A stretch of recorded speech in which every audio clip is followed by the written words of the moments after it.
ओम। आज का रात्रि क्लास है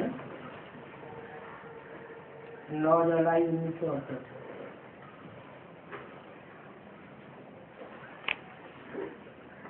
कोई अनुभव सुनाते हैं, कोई सभी समाचार सुनाते हैं। बच्चे यहाँ जो हैं वो समझते हैं तो अनुभव सुनाते हैं, फिर अपने सेंटर पर भी जाकर अनुभव सुनाते हैं। अनुभव बहुत खुशी उमंग में सुनाना होता है। मधुबन में बाप से क्या क्या नई बातें सुनी, यहाँ आके भी इसी ख्याल से हैं कि हम बाबा के पास जाते हैं। बाप और दादा हैं तो दोनों बाबा ना।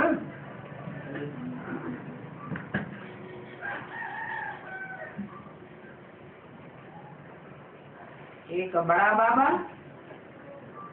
और एक छोटा बाबा।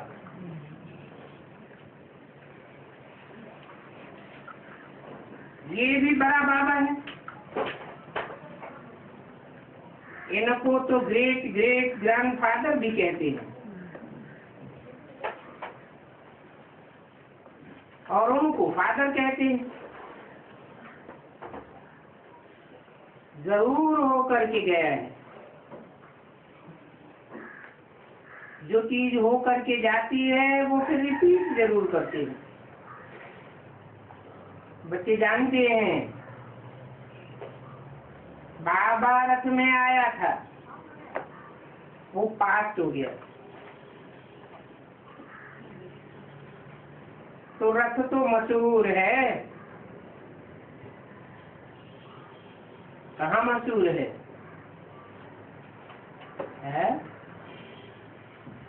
शास्त्रों में रथ की बात आई हुई है। क्या बात आई हुई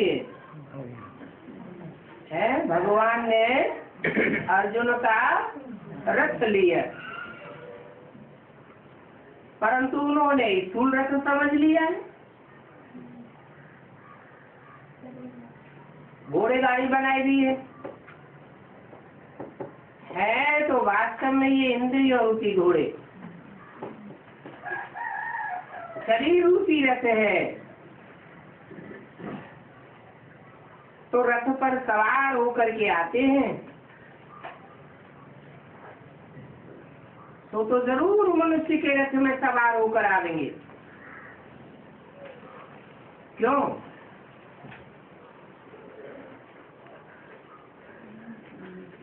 भगवान की तो कच्छ मच्छ अवतार भी गए हुए हैं, तो कच्छ मच्छ को आकर के पढ़ाई पढ़ावेंगे क्या? जरूर मनुष्य तन में आकर के पढ़ावेंगे। मनुष्य तन में आकर क्यों पढ़ावेंगे? क्योंकि मनुष्य कहा जाता है जो मन का उपयोग करे, मनन चिंतन मंथन करे। जानवर थोड़े ही मनन चिंतन मंथन करेंगे।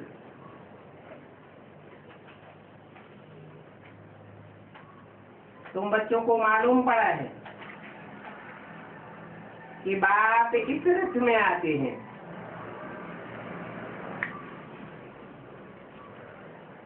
कृष्ण की आत्मा कोई नहीं आवेगी, क्योंकि कृष्ण की आत्मा तो अभी बहुत जन्मों के अंत में है।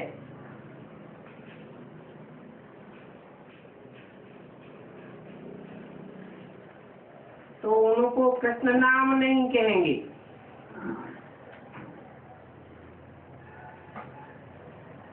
जो रथ पर सवार होकर के आते हैं, ये भी तुम बच्चों ने समझा है कि कृष्ण को श्याम सुंदर क्यों कहते हैं?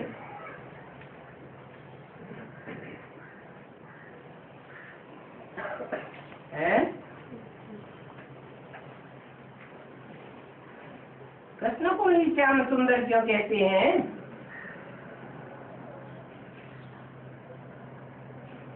राम को श्याम सुंदर क्यों नहीं कहते?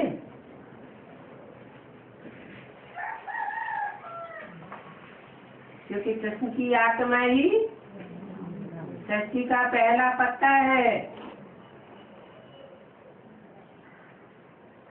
जो अति सुंदर बनता है, और वही सृष्टि के अंत में जब राम वाली आत्मा में प्रवेश करता है तो अति काला बनता है।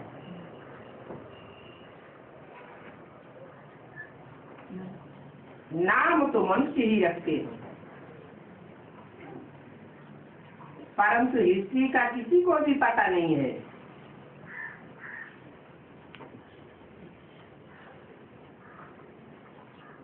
तो जरूर कहेंगे कृष्ण गोरा पावन,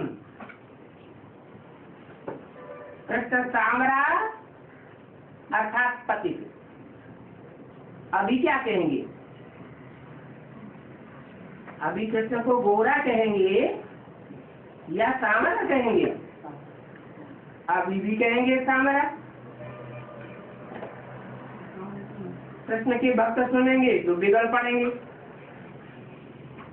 क्यों बिगड़ पड़ेंगे? क्योंकि वो तो समझते हैं कृष्ण भगवान है, भगवान का साकार रूप है।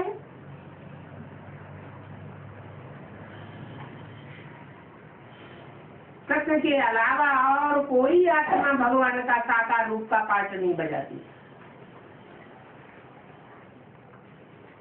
तो वो कृष्ण को काला क्यों समझेंगे? बिगड़ पड़ेंगे, उल्टा उल्टा बोलने लग पड़ेंगे। तो फिर उनको बड़ा युक्ति से समझाना है। जैसे तुम गवर्नर के पास गए, बाप ने समझाया, पहले यह समझाना है ऊंच से ऊंच भगवान निराकार है। तो जो कृष्ण के भक्त हैं उनको भी यही समझाना है कि भगवान निराकार है या साकार है। क्या कहेंगे? भगवान तो निराकार को ही कहा जाता है, और वो निराकार शिव ज्योति बिंदु जब साकार रथ में आते हैं तो जिस साकार में आते हैं उसको भी आप समान अर्थात बाप समान निराकारी, निर्विकारी, निरहंकारी बनाते हैं।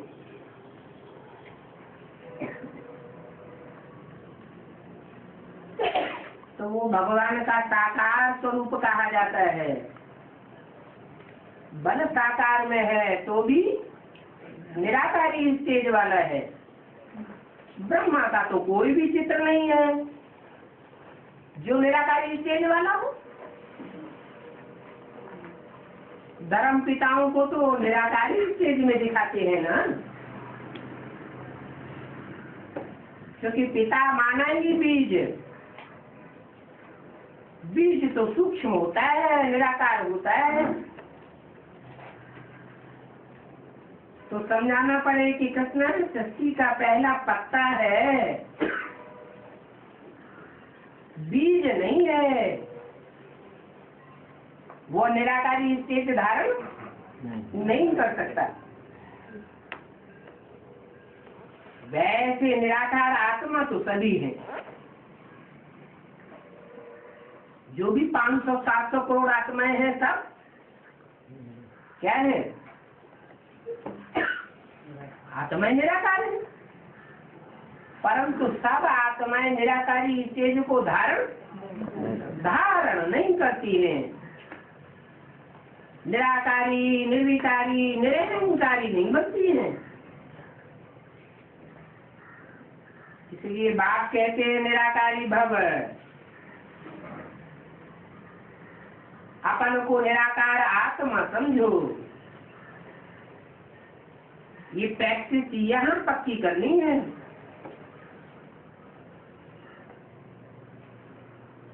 और वो है निराकार परमात्मा। नाम ही है परम और आत्मा। माना आत्माओं के बीच में जो भी पायट बजाने वाली आत्माएं हैं उनके बीच में परम पायटधारी है। तो स्टेज भी जरूर अन्य आत्माओं के मुकाबले जो भी पायटधारी आत्माएं हैं जरूर पुरुषार्थ करके बाप समान निराकारी स्टेज बनती है, इसलिए परमात्मा कहा जाता है। इसलिए उसका नाम शिव के साथ जोड़ा जाता है। हाँ, शिव सदैव परम धाम में रहते हैं। आत्माएं बल आत्माओं को निराकारी तेज का पता लग जाता है कि हम निराकार है, ज्योति बिंदु है, परंतु सदैव तो परम धाम नहीं रहती है। हाँ, परम धाम में सदा काल रहने का पुरुषार्थ करके अपने को परिपक्व स्टेज में धारण करने वाली आत्मा परमात्मा कही जाती है। बाकी आत्माएं तो तुम सभी हो, अपने अपने शरीर में पायट बजाते हो, नंबरवार पुरुषार्थ अनुसार। और जो भी आत्माएं हैं सभी अविनाशी हैं। आत्मा का विनाश नहीं होता है। 5 तत्वों के शरीर का विनाश होता है, घड़े का विनाश होता है या मिट्टी का विनाश होता है? मिट्टी से घड़ा बनता है, परंतु घड़ा फूट जाता है, विनाश हो जाता है। मिट्टी का तो विनाश नहीं होता है। तो कहेंगे 5 तत्वों से बना हुआ ये जो शरीर है उस शरीर का विनाश होता है, लेकिन 5 तत्वों में मिल जाते हैं, उनका विनाश नहीं होता है। तुम कैसे भी हो, हर 5000 वर्ष के बाद हम बाप से ही वर्षा लेते हैं, जो हम कल्प लेके आए हैं। उस दुनिया में खेलते हैं हद का ड्रामा, और इस शक्ति रूपी रंगमंच पर है ये बेहद का ड्रामा।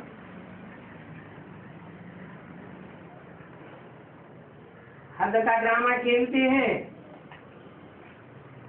तो पहले शूटिंग होती है, रिहर्सल होती है, बाद में ब्रॉड ड्रामा होता है।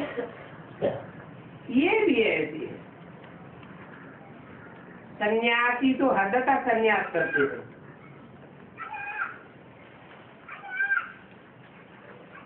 हद का सन्यास करने के कारण वो फिर भी हद की दुनिया में, पुरानी दुनिया में ही रहते हैं। परंतु तुम तो बेहद का सन्यास करते हो, तुम तो बुद्धि से भी पुरानी दुनिया को भूल जाते हो। सारी पुरानी दुनिया से तुमको वैराग आ जाता है। तुम बच्चे जानते हो, जो भी संबंधी आदि हैं, परंतु उनसे ममत्व निकल जाता है। उनसे ममत्व निकाल करके, पुरानी दुनिया के संबंधियों से ममत्व निकाल करके नई दुनिया के संबंधियों से तुम्हारा ममत्व लग जाता है। बुद्ध का योग उस नई दुनिया की तरफ लग जाता है। तो बाप को याद करते करते जो नई दुनिया सतयुग आने वाला है उसमें तुमको सतु प्रधान बनना है। बाप से वेद का वर्षा भी लेना है। नई दुनिया में नंबरवार वर्षे होंगे, इसलिए नंबरवार पवित्र जरूर बनना है।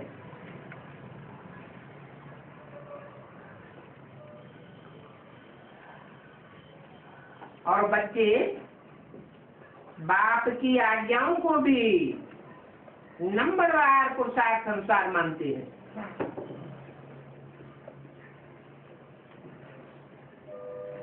नंबरवार पुरुषार्थ संसार आज्ञा मानना क्या होता है?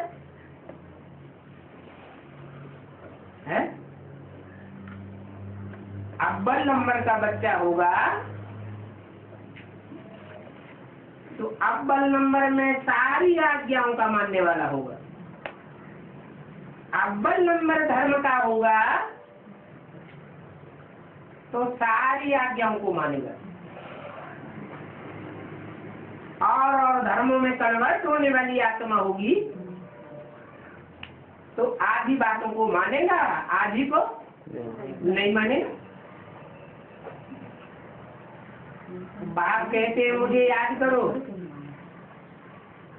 और कोई भी देहधारी को याद न करो।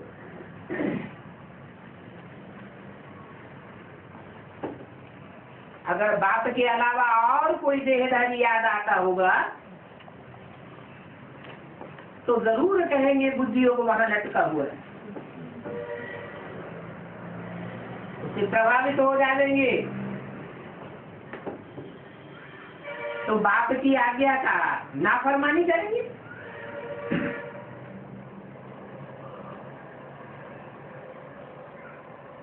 तो बाप को याद करो। गवर्नर को भी समझाना पड़े। बाप कहते हैं मुझे बाबा की याद में रहने से तुम पावर बन जाएंगे।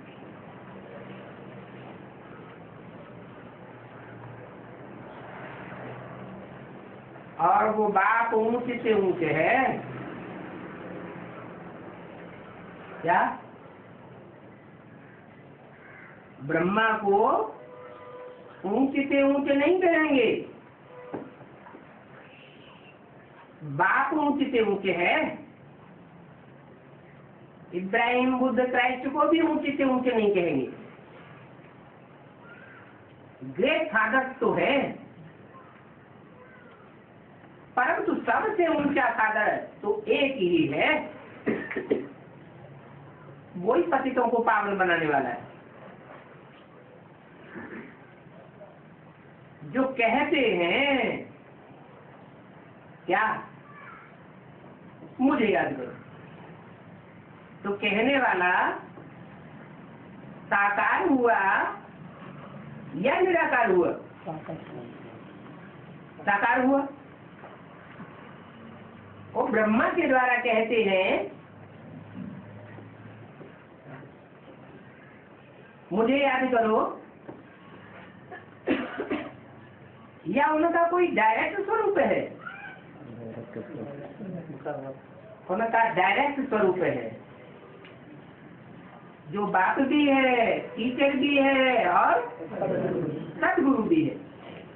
ब्रह्मा को न बाप कहेंगे, न टीचर कहेंगे और न सदगुरु कहेंगे।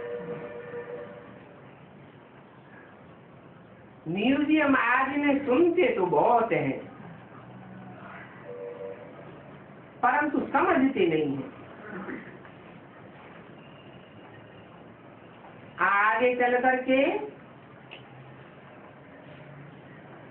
जो न समझने वाले हैं वो भी सुनने सुनाने लग पड़ेंगे।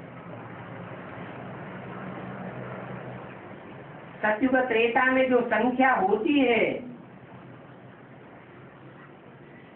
वो आवेंगे और आकर के सुनेंगे।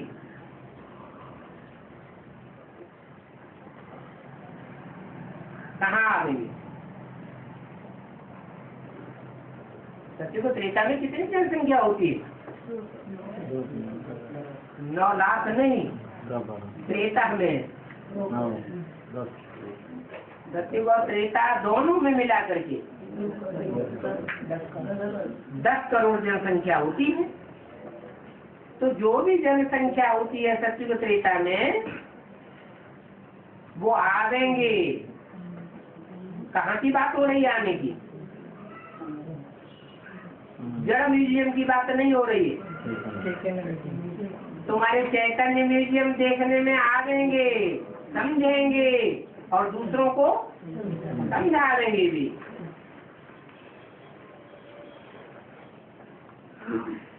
आकर सुनते रहेंगे। जब तक ब्राह्मण नहीं बने हैं तो देवता नहीं बन सकते। तो कितने ब्राह्मण बनेंगे?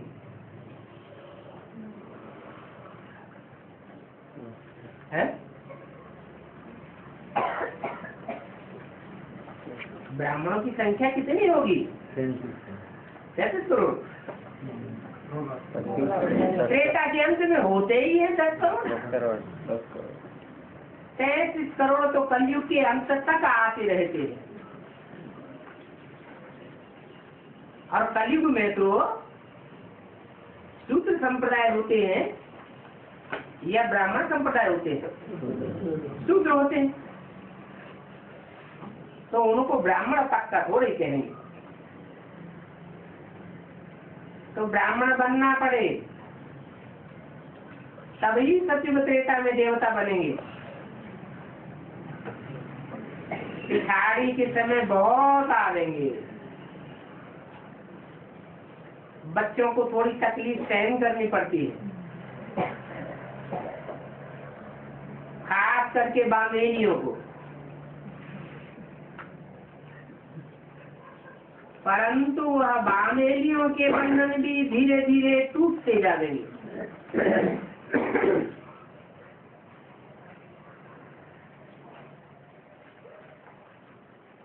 अभी तो बंधन पड़े हुए हैं।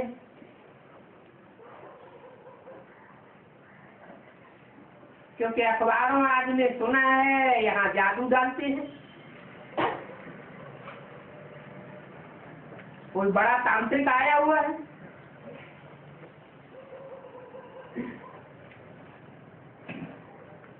भगवान को जादूगर कहा जाता है ना।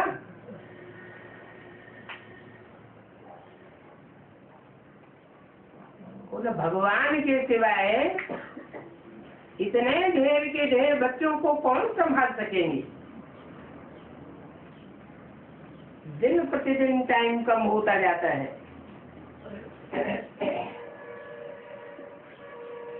और प्रजा बहुत बनानी है।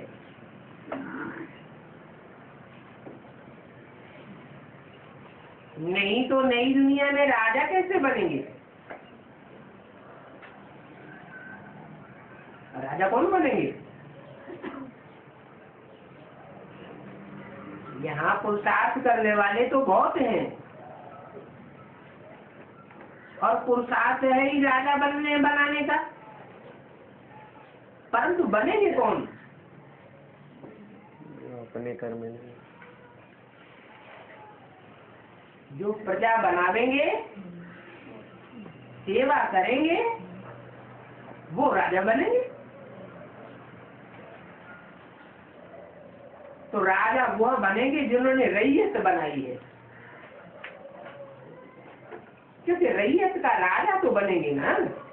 रैयत माने प्रजा। तो कोशिश करनी चाहिए अपनी पढ़ाई की। सन्यासियों का तो है हद का त्याग। वो तो हद का घर बार त्याग कर देते हैं। तुम हद में तो कुछ भी त्यागते रहेंगे। तुम्हारा है बुद्धि का देह का वैराग। ऐसे तो सन्यासियों को भी सुख बहुत है पैसे का। प्यार करते हैं, घर में बुलाते हैं, परंतु वहाँ नई दुनिया में तो ऐसी बातें होती नहीं। साधुओं को, सन्यासियों आदि को भी, घर वालों को भी घर में बुलाया जाता है, परंतु वो कोई ज्ञान नहीं है, वो सब है भक्ति। अभी बच्चे जानते हैं, हमको तो सभी को भूल जाना है, क्योंकि अभी हमको घर जाना है। मुसाफिरी पूरी हुई,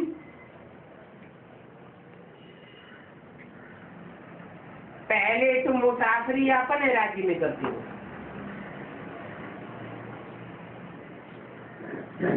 फिर पराये राज्य में आने से दुख होता है,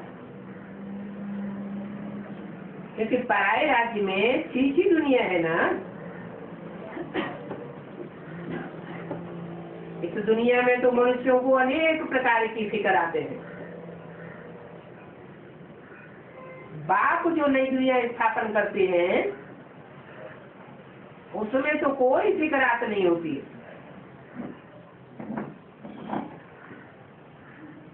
तो ऐसी दुनिया में जाने के लिए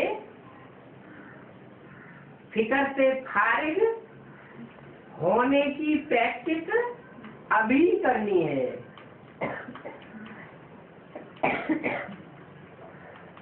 जैन भी है, फिक्र से फारिग चिंता प्यारा सदगुरु। सदगुरु तो अभी आया हुआ है। तुम बच्चों को साथ फिक्रों से फारिग कर देते हो। तुम हर प्रकार की फिक्र से फारिग होकर के शरीर छोड़ेंगे, तब तुम उच्च पद पावेंगे। तो मददगार जो बनते हैं उनको हिस्सा बहुत अच्छा मिलता है। विश्व की बादशाही में तुम सभी हिस्सेदार हो, परंतु जो जितना मेहनत करेंगे उतना हिस्सा मिलेगा। तो सारा मदार पुरुषार्थ के ऊपर है। बाप को पहचानते हैं, बाप को समझते हैं, जानते हैं कि बाप वर्षा देने आया हुआ है। जब बाप आकर के पढ़ाई पढ़ा रहे हैं, जो ऊंच से ऊंच बाप, ऊंच से ऊंच टीचर है, तो दुनियावी पढ़ाई से दिल हट जानी चाहिए।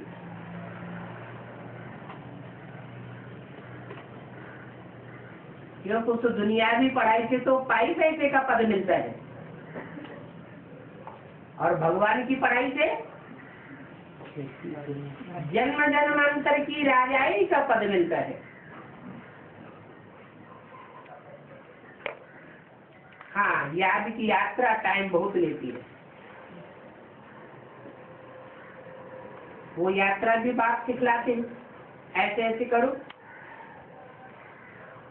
इम्तिहान के दिनों में जो भी स्टूडेंट्स होते हैं वो बहुत मेहनत करते हैं। 9 जुलाई 68 की वाणी का दूसरा पेज। आगे चल करके बच्चे जोर से पुरुषार्थ करने लग पड़ेंगे।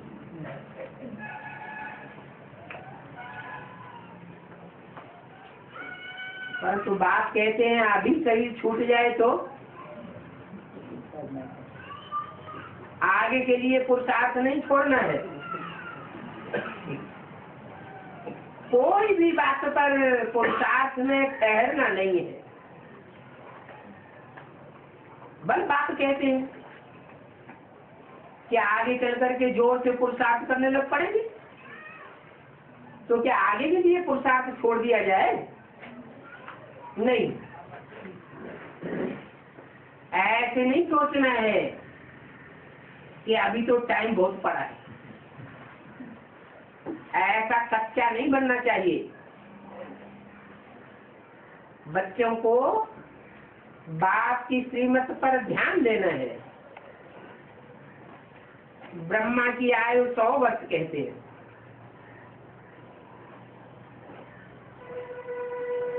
60 वर्ष में बाप ने प्रवेश किया।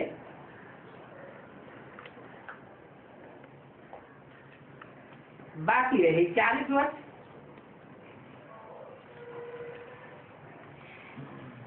उन 40 वर्षों में भी तुम कितना पुरुषार्थ करते आए हो?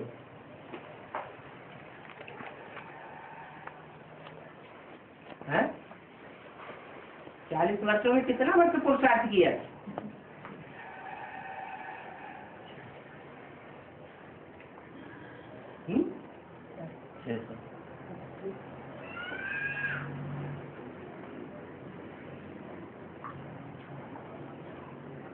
जिन्होंने मुरली छापी है उनका दृष्टिकोण दूसरा था। उन्होंने कौन से ब्रह्मा किया है 100 वर्षों की? दादा लेखराज ब्रह्मा जी। उन्होंने समझ लिया कि 1936 में ही शिव बाप ने ब्रह्मा दादा लेखराज में प्रवेश कर लिया, इसलिए उन्होंने यहाँ लिख दिया 32 वर्ष। कितना पुरुषार्थ करते आए हो? 32 वर्ष।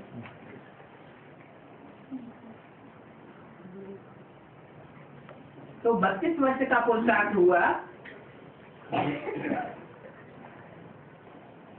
या वास्तव में उनका कब पुरुषार्थ हुआ? कब से गिनेंगे? उनके लिए तो गिनेंगे तब से जब से दादा लेखराज ब्रह्मा में मुरली चलाना शुरू किया। कराची में मुरली तो नहीं चलाते थे, कराची से मुरली निकलती चली आई है ब्रह्मा के मुख से। तो ब्रह्मा को जो फॉलो करने वाले चंद्रवंशी बच्चे हैं अथवा और भी नीची क्वालिटी के बच्चे हैं दूसरे धर्म में कन्वर्ट होने वाले, उनके लिए 32 वर्ष का पुरुषार्थ नहीं कह सकते। बल उन्होंने यहाँ वाणी में छाप दिया।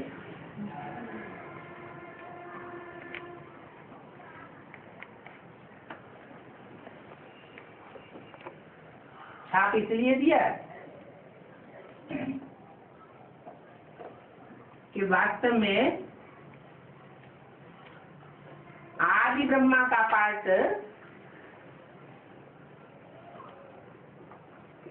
32 में 33 साल, वो 68 में 33 साल पूरा होता है।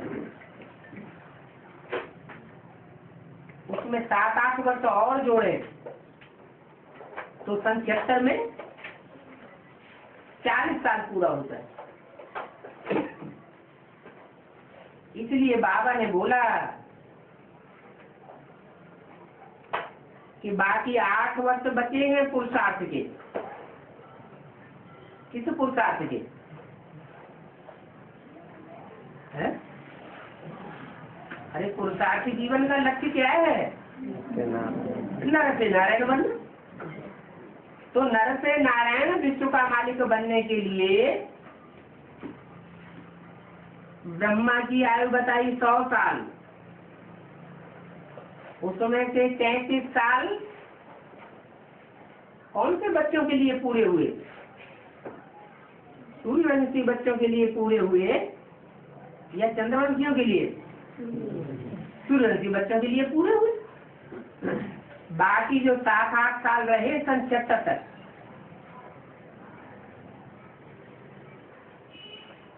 वो टाइम एक्यूरेट 8 वर्ष ही है। उसके बाद पुरुषार्थ का टाइम खत्म हो गया क्या है? 76 के बाद पुरुषार्थ का टाइम खत्म हो गया है? खत्म तो नहीं कहेंगे, क्योंकि राजाई का वर्षा पाने वाले नंबरवार हैं। वर्षा कोई एक को नहीं मिलता है, वर्षा पाने वाले ढेर के ढेर हैं। टोटल कितने हैं जो राजयोग की पढ़ाई पढ़ते हैं? 16,108। अभी छोटा झाड़ है, वृद्धि होती जाती है। तो मीठे मीठे बच्चों को बाप को याद करना है अच्छी रीति।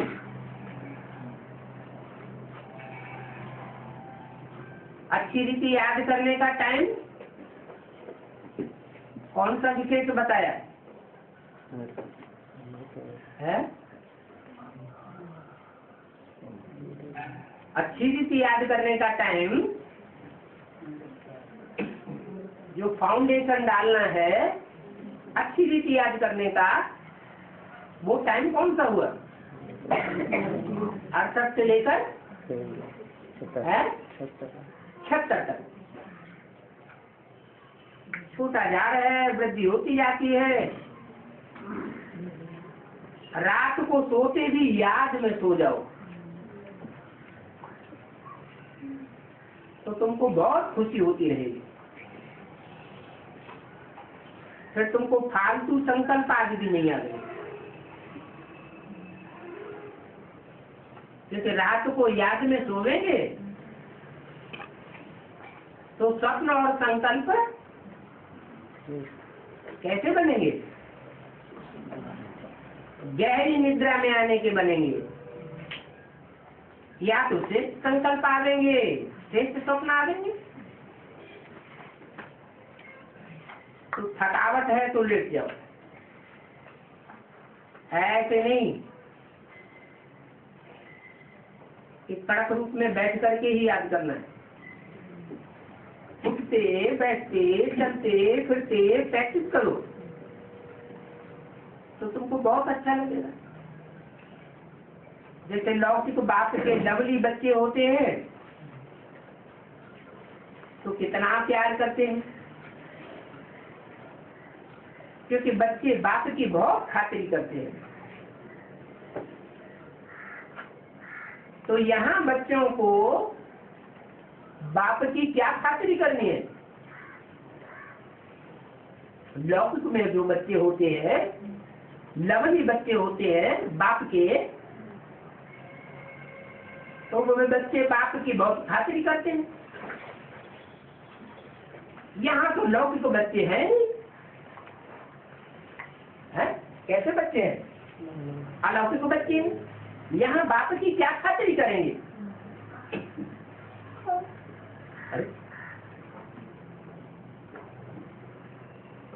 यहाँ याद की खातिरी है।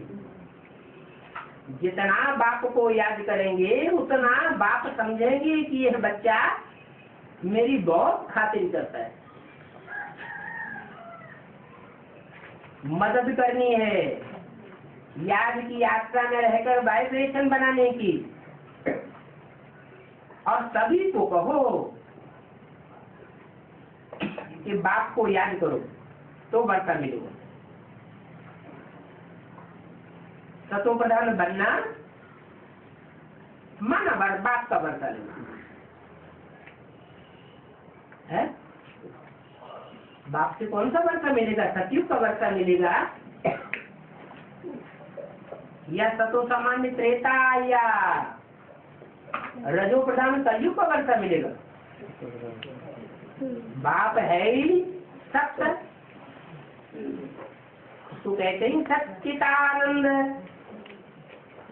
तो सतयुग का ही वर्षा देंगे। सतो प्रधान यहाँ रहने से पुरानी दुनिया बिल्कुल याद नहीं रहनी चाहिए। कहाँ रहने से? कहाँ की बात बताइए? है?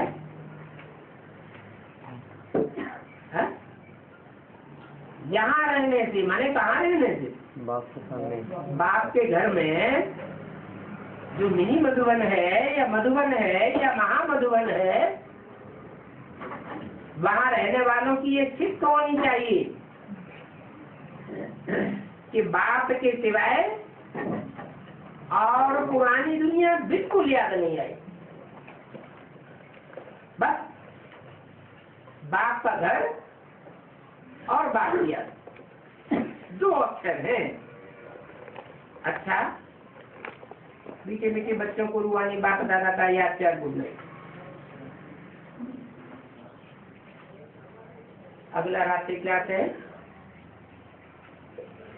10 जुलाई 1968। बच्चों को बेहद का बाप बेहद की बहुत मीठी मीठी बातें सुनाते हैं। जो मीठी मीठी बातें बेहद की बातें और कोई नहीं सुना सकता।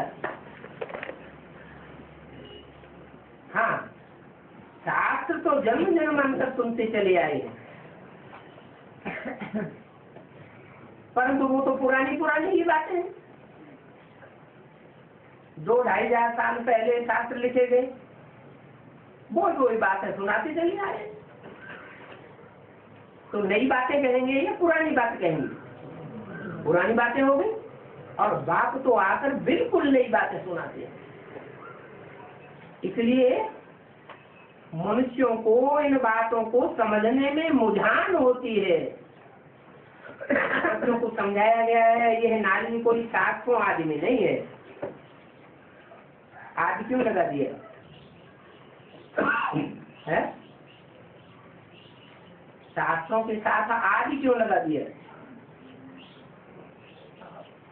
अब वो शास्त्र चाहे हिंदू धर्म के हों, भक्ति मार्ग, हाँ भक्ति मार्ग के ही शास्त्र, चाहे हिंदू धर्म के हों, चाहे क्रिश्चियन धर्म के हों, चाहे मुस्लिम धर्म के हों, है तो शास्त्र ही ना। शास्त्रों में वो नॉलेज नहीं है। आदि इसलिए लगा दिया कि ब्रह्मा के तन में आकर जो कुछ सुनाया उसे भी शास्त्र कहेंगे या भगवान की नई दुनिया स्थापन करने वाली नई नॉलेज कहेंगे, उसे भी शास्त्र कहेंगे। गीता शास्त्र है या भगवान की नॉलेज है? गीता क्या है?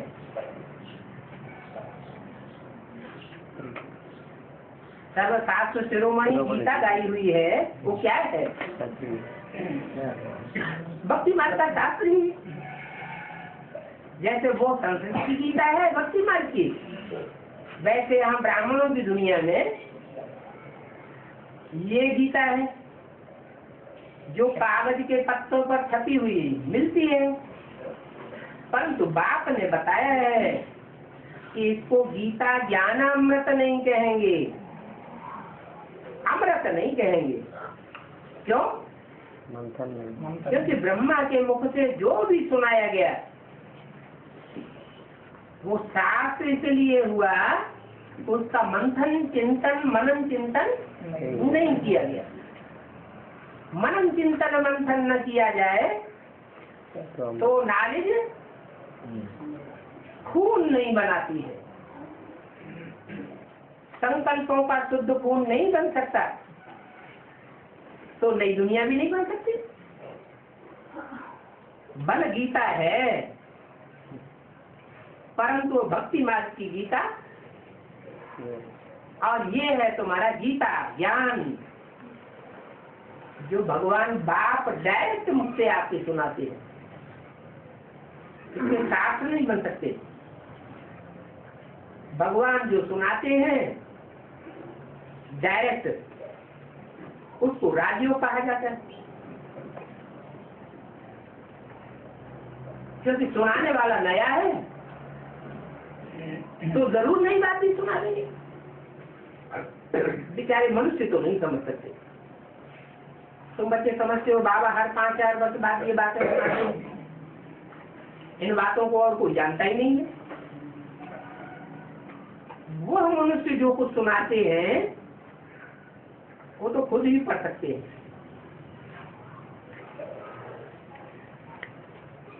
मनुष्य गुरु जो कुछ सुनाते हैं वो सुनने वाले खुद नहीं पढ़ सकते। पढ़ सकते हैं, सन्यासी पढ़कर सुनाते हैं और वो गृहस्थी भी पढ़कर भी सुनाते हैं।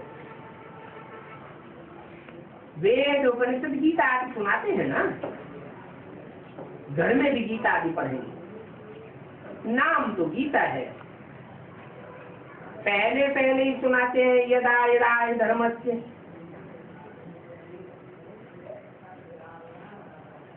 परंतु बाप तो कहते हैं मैं तुम्हारा बाप हूँ, और तुम अपने बाप को भूल गए हो। शिव बाबा आते हैं तो जरूर वेद की बात का ईश्वर ही देंगे। स्थापना करने वाला ही वो है, तो वेद का बाप बेहद का वर्षा देंगे ना। वेद का बाप बेहद का वर्षा देते हैं, नहीं तो सूर्यवंशी देवी देवताओं की राजधानी किसने स्थापन की? चंद्रवंशियों की राजधानी कही जाती है तो जरूर चंद्रमा ने स्थापन की होगी। इस्लाम वंशियों की इब्राहिम ने की, मुस्लिम वंशियों की मोहम्मद ने की, तो सूर्यवंशियों की राजधानी किसने स्थापन की होगी? जरूर सूर्य ने की होगी। सूर्य की क्या किस्त है? सूर्य सबको रोशनी देता है, परंतु सूर्य किसी से रोशनी नहीं देता है। तो बाप सबको ज्ञान देने वाला है, ज्ञान की रोशनी देने वाला है, परंतु बाप को देने वाला कोई भी नहीं। ऐसे नहीं कि राधे कृष्ण ने नई दुनिया की राजधानी स्थापन की, नहीं। नर से नारायण बनाने के लिए नारायण का कृष्ण को नहीं आना है, जबकि है ही तमो प्रधान दुनिया। बच्चों को तो बहुत सहज ज्ञान लगना चाहिए, फिर भी 40 वर्ष मिलते हैं समझाने के लिए।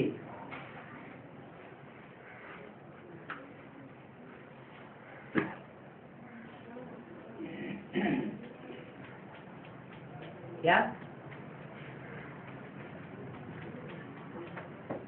कितने वर्ष मिलते हैं?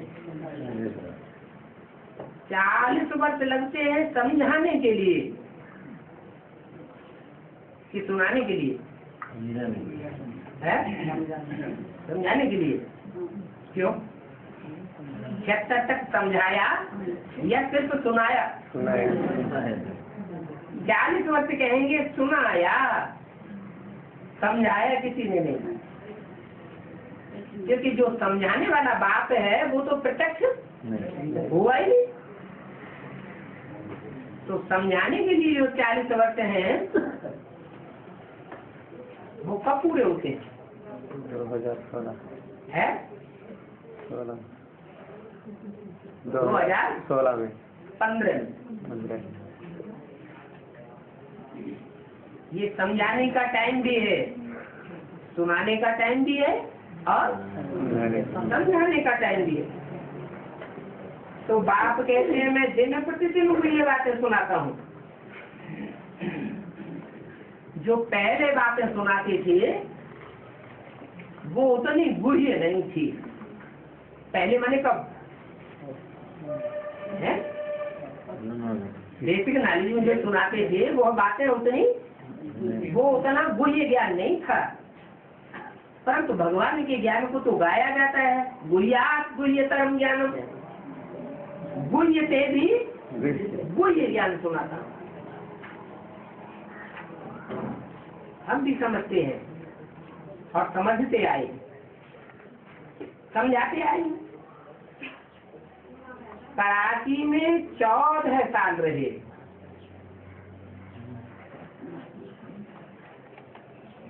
बच्चे 14 साल वनवास में रहे ना। हाँ? कब से कब तक है? 14 नहीं हो जाए। 14 साल कब से कब तक है? 36 से 51। 36 से 51। हाँ 51 मैंने कराची में रहे ना। अभी पीछे पीछे बच्चे समझ गए हैं। जब शिव बाबा आते हैं तो स्थापना करते हैं। क्या कराची में रहे तो, लेकिन वहाँ स्वर्ग की स्थापना नहीं। राजधानी की स्थापना नहीं होती है। क्यों? कराची में जो स्थापना हुई एमपी वहाँ सूची नहीं थे, हैं? अल्पकाल का सुख हुआ। कराची में जो जमावड़ा हुआ वो 4 साल ही तो रहा, फिर उसके बाद वहाँ क्यों बढ़ गए? हैं? हाँ, वो कोई अविनाशी थोड़ा ही कहेंगे, तो विनाश भी जरूर कराते हैं। जब स्थापना हो उसके बाद विनाश होगा।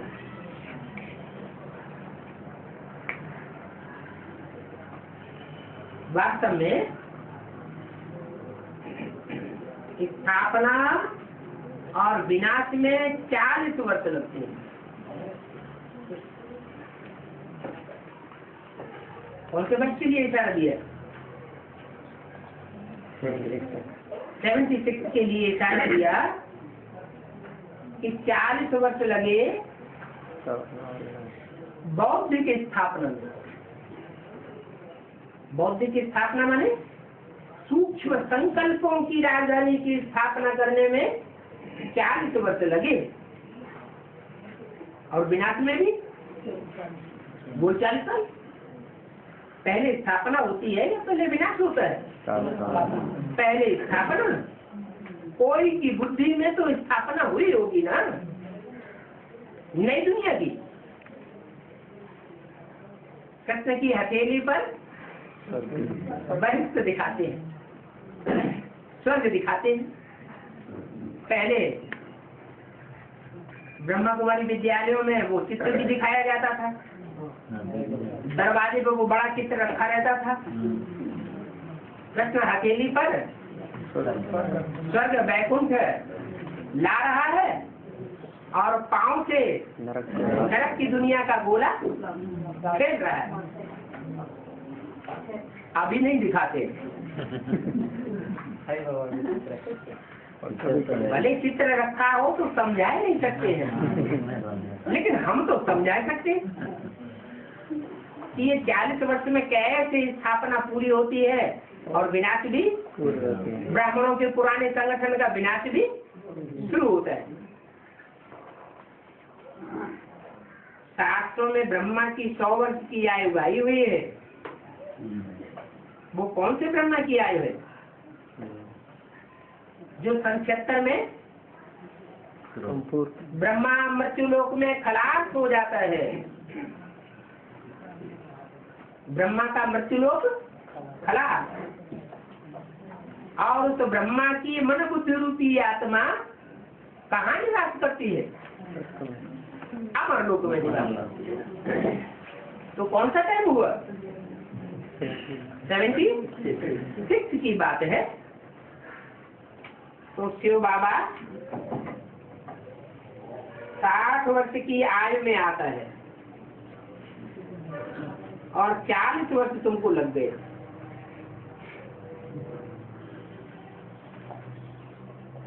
आठ वर्ष भी अभी तुमको बहुत दिखाई पड़ते हैं। बच्चे समझते हैं विनाश जल्दी होना है, तैयारियां ऐसी हुई पड़ी, क्योंकि हम तो डिक्लेयर कर चुके हैं। कहाँ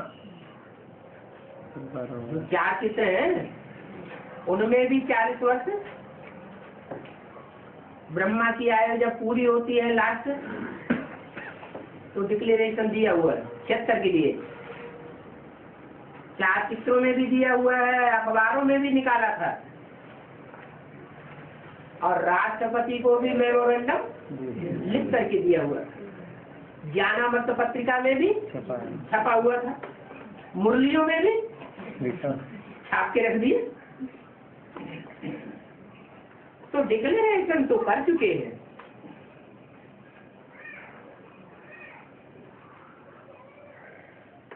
ऐसी चीज बनाई है जो ऐसा करने से ही खत्म हो जाएगी। इनसे नई खौफनाक चीज अभी बनाते नहीं।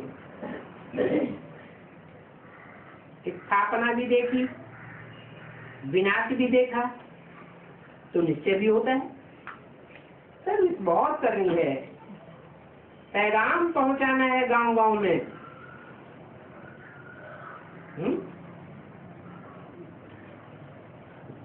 गांव गांव की बात है। देश वाले तो लौकिक रिश्ते गांव गांव में पैगाम नहीं पहुंचा सके, और यहाँ एडवांस में कौन से गांव गांव की बात है। छोटे छोटे जो छोटी छोटी गीता पाठशालाएं हैं, बड़े बड़े सेंटर्स हैं, वो तो हो गए शहर महानगर, और जो छोटे छोटे सेंटर्स हैं वो क्या हो गए, गाँव हो गए। उन गाँवों में जो भी पुरुषार्थी है उन सबको संदेश मिल चुका है। एडवांस का संदेश मिल चुका है, नहीं मिल चुका है। तो गांव गांव में पैगाम पहुंचाना है। यहाँ कहते हैं फलाने जगह सेंटर नहीं है, हम निमंत्रण देते हैं। अभी तो बरसात है, बरसात पूरी होने के बाद फिर जाएंगे। निमंत्रण बहुत मिलते हैं। हाँ, सिर्फ बच्चियां तैयार नहीं है, माताओं को पति से छुट्टी नहीं मिलती है क्या? कन्याओं को तो फिर भी छुट्टी मिल जाती है, लेकिन माताओं को छुट्टी, माताएं निर्बंधन नहीं हो पाती। तो कन्याओं को कहा जाता है तुम ही खड़ी हो जाओ। सर्विस पर माताएं कम निकलती हैं, क्योंकि बेचारी बंधन में बहुत है। सतयुग में तो होती है पवित्र दुनिया, और ये है पति दुनिया। तो माताएं कहती हैं बाबा शादी के पहले आप क्यों नहीं आए? आप शादी के पहले आए होते तो हम कब भी फंसते नहीं। ऐसे ऐसे बाप को बैठ करके माताएं दुरापा देती रहती है।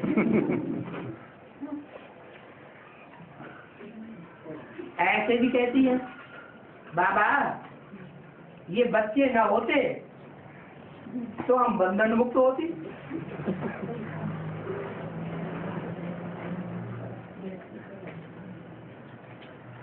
दस 7-68 की वाणी का दूसरा पेज। बाबा कहते हैं कि ड्रामा की भाभी है, ड्रामा में नूड है, और ये ड्रामा बनाया किसने? अपने अपने कर्मों ने ही अपना ड्रामा बनाया। तो राय दी जाती है, परंतु पुरुष लोग जब समझें तब तो माताओं को फ्री करें। पुरुष समझते ही नहीं है। माताएं ढेर की ढेर निकल पड़ती हैं और पुरुष कम निकलते हैं। प्रैक्टिकल में देख लो, कोई भी सेंटर में जाके देख लो, माताओं की संख्या ज्यादा और भाइयों की संख्या कम होती है। समझते ही नहीं है। ये रावण राज्य है, क्या करा है? हमारा ज्यादा प्रभाव में कौन है?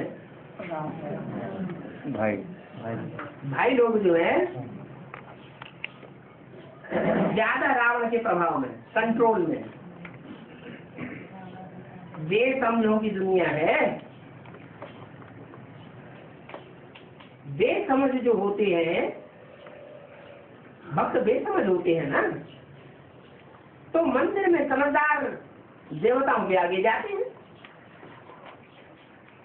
मंदिर के आगे हाथ लेकर के भाषण करो। जहाँ जहाँ मंदिर हो उन मंदिरों के आगे हाथ लेकर के भाषण करो। तुमको ये बनाते हैं, आकर के समझो। ये लक्ष्मी नारायण समझदार थे तो अभी बेसमझ बने हैं, फिर जरूर वो राजी करेंगे, आ रही जरूर। उन्हें लक्ष्मी नारायण का राज्य जो सारे विश्व में व्यापक था अब नहीं है। माने जरूर लक्ष्मी नारायण का राज्य को उन्हें छीना है, ये किसको पता नहीं है। उन लक्ष्मी नारायण जैसे देवताओं से राज्य किसने छीना? माया रावण ने छीना। तो ये कथा बाप ने आकर के सुनाई है, रावण ने छीना है, फिर मैं आया हूँ रावण पर जीत पहनाने।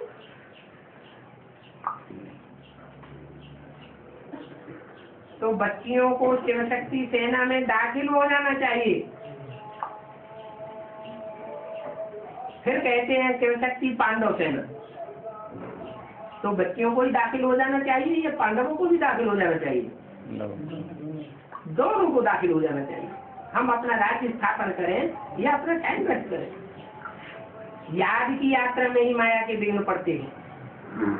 ये राजयोग है, ये राजयोग सन्यासी नहीं सिखला सकते।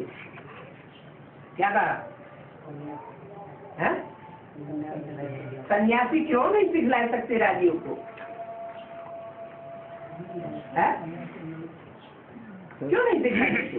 गृहस्थ में रहकर पवित्र नहीं बनते। हाँ, वो तो घर गृहस्थ को ही छोड़ देते। इंद्रियों को कैसे कंट्रोल करना है ये उनकी बुद्धि में बैठ ही नहीं सकता। तुम्हारी बुद्धि में तो बैठा है क्या? क्या बैठा है कि हम कीचड़ की दुनिया में रहेंगे, लेकिन रह करके भी बुद्धि योग से निवृत्त होकर के रहेंगे। इंद्रियों से बल कर्म करें, परंतु उस कर्म में हमारी बुद्धि लिप्त न होने पाए, निर्लिप्त रहे, ऊंची स्टेज में रहे। जैसे आंसू मासूक होते हैं, यातु करते हैं एक दूसरे को, तो क्या कारखाने में काम करना बंद कर देते हैं? काम भी करते रहते हैं, याद भी चालू रहती है। माता होती है, चक्की भी चलाती रहती है, घर का काम धाम भी करती रहती है, और बच्चे की तरफ बुद्धि लगी रहती है। तो ये बात सन्यासियों की बुद्धि में नहीं आ सकती। बात तुम बच्चों को सिखलाते हैं। ये राज है इंद्रियों को कंट्रोल करने का। अहम आसक्ति तुम्हारी ये है। हम इसमें राज्य शांति का स्थापन कर रहे हैं, और भारतवासी यही मांगते हैं। ये देखो चित्र कितना अच्छा बनाया हुआ है। 6x9 साइज के चित्र ट्रांसलाइट के हों तो बहुत अच्छा है। कहते हैं छत इतने बड़े नहीं है। अब 10 फुट से कम तो छत होती नहीं है। अच्छा न सही 6x4 का तो बनाओ। अच्छा ओम।